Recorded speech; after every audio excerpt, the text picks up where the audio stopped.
কুষ্টিয়ার দৌলতপুরে আলোচিত পীর আব্দুর রহমান শামীম হত্যা মামলায় নতুন অগ্রগতি। এজাহারভুক্ত প্রধান আসামিসহ 2 জনকে কারাগারে পাঠানোর আদেশ দিয়েছেন আদালত। বিএনপির যে নেতৃবৃন্দ জড়িত সবকিছু আমরা লক্ষ্য করেছি। বিএনপির এই লুটেরা, চাঁদাবাজ, অগ্নিসন্ত্রাসীরা আমাদেরকে বিতাড়িত করতে পারবে না।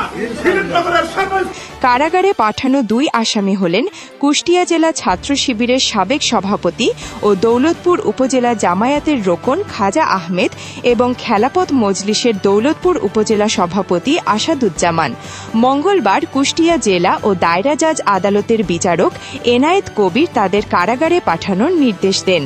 আদালত সূত্র জানায় 2 আসামি হাইকোর্ট থেকে 6 সপ্তাহের অন্তর্বর্তীকালীন জামিনে ছিলেন।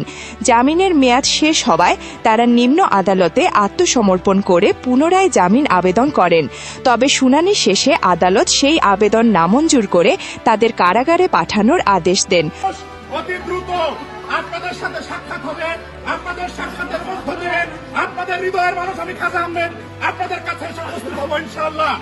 উল্লেখ্য, গত 11 এপ্রিল দৌলতপুরের ফিলিপোনগরের একটি দরবার শরীফে হামলা চালিয়ে পীর আব্দুর রহমান শামীমকে কুপিয়ে ও পিটিয়ে হত্যা করা হয়।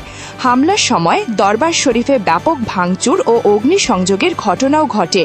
এ ঘটনায় নিহতের ভাই ফজলুর রহমান বাদী হয়ে হত্যা মামলা দায়ের করেন। মামলায় 4 জনের নাম উল্লেখের পাশাপাশি 180 থেকে 200 জনকে অজ্ঞাত আসামি করা হয়। পুলিশের প্রাথমিক তদন্তে জানা গেছে, প্রথম দফার হামলায় অংশ নেয় প্রায় 70 থেকে 80 জন। পরে দ্বিতীয় দফায় স্থানীয় একটি মাদ্রাসার কয়েকশো শিক্ষার্থীও হামলায় যোগ দেয় বলে তদন্তে উঠে এসেছে। এদিকে সামাজিক যোগাযোগ মাধ্যমে ছড়িয়ে পড়া ভিডিও, সিসিটিভি ফুটেজ এবং বিভিন্ন ফেসবুক আইডি ও পেজ বিশ্লেষণ করে হামলায় জড়িত আরও কয়েকজনকে শনাক্ত করেছে পুলিশ। ঘটনাটির তদন্ত এখনও চলমান। নতুন কোনো তথ্য পাওয়া গেলে আমরা আপনাদের জানিয়ে দেব। আরও সর্বশেষ খবর জানতে আমাদের সঙ্গে থাকুন।